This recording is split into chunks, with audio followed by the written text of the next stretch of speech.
What's up, guys? It's Missy from Fire Fitness Camp Fond du Lac here. So, want to come at you with a little bit of an informational video to talk about recovery, talk about foam rolling. So, one of the biggest questions we get asked here, other than, how to lose weight and things like that, is about how to stretch this or stretch that. This is sore, that's sore. And I'm almost always telling people to go sit on a foam roller or use a foam roller. Trouble is, if we don't know how to use it, we can't very well use it. So we've got 3 different types of foam rollers here at our gym anyway. We've got the blue one, which is kind of the softest. I would call this more of the beginner foam roller. So if you've never done it before, I highly recommend using this one because the other ones are a little bit harder. So these two are fairly similar in toughness. Just this one has the little kind of knots on it, so it's going to help get a little bit deeper in there. Otherwise, this one's just kind of nice and solid. It'll give you a good foam roll. So what are we trying to do with foam rolling? What we're trying to do is stretch out our muscles. If you've got those really sore muscles, for example, leg day was yesterday here at Fire Fitness Camp, and the whole back side of my body can feel that it's leg day. What do I do when I run into that situation? I should come in and I should foam roll and loosen it up. Or I should have done better foam rolling the day before, so I wasn't quite so sore today. So we're going to talk about first front of the body, and then we'll do a couple different videos about the back of the body, chest and back stuff. So what you want to do is find the spot that's kind of most tender. I'm going to start with my hip flexors and go down from there. So I'm going to sit just above, or just below, my hip flexor. So there's always going to be a spot that's like tingles all the way down your body. That's not the one that we're going for. That's where everything connects. So you want to kind of move just off of that in the hip flexor.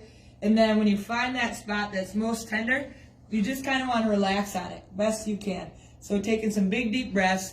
Good rule of thumb is about 30 seconds. That's about how long it takes to really have those muscles release. And that if that doesn't feel like it's getting you good enough, maybe you're really flexible and it's just not getting there. One option when you're foam rolling is always then to start moving the leg or moving the arm, whatever part you happen to be on. Is just give it a little flex, and then that's going to get deeper down into that fascial tissue that happens to go all the way down to your skeletal system. So then what I'm going to do from there, I'm going to keep carrying on down my quadricep. You can do these on both legs or one leg at a time, kind of depends on what kind of time you have. So, but if I typically am doing my quad, I'll do one side at a time, and I'll just move on down from a hip flexor and, find that spot that it kind of makes you make a face. Usually when I'm working with personal training clients, you can see by the face if they're on the right spot.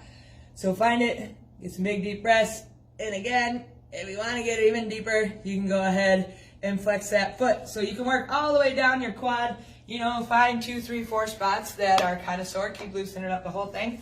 And then the other one that I wanted to talk about for this video is the anterior tib.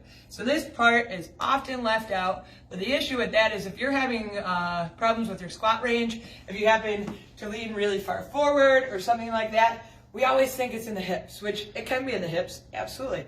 But so often it's actually in our anterior tib, so right on the front of our shin. So we want to start loosening that up and elongating that. And you'll be amazed, even a couple of weeks of foam rolling and stretching your anterior tib, how much better depth you'll get on your squats.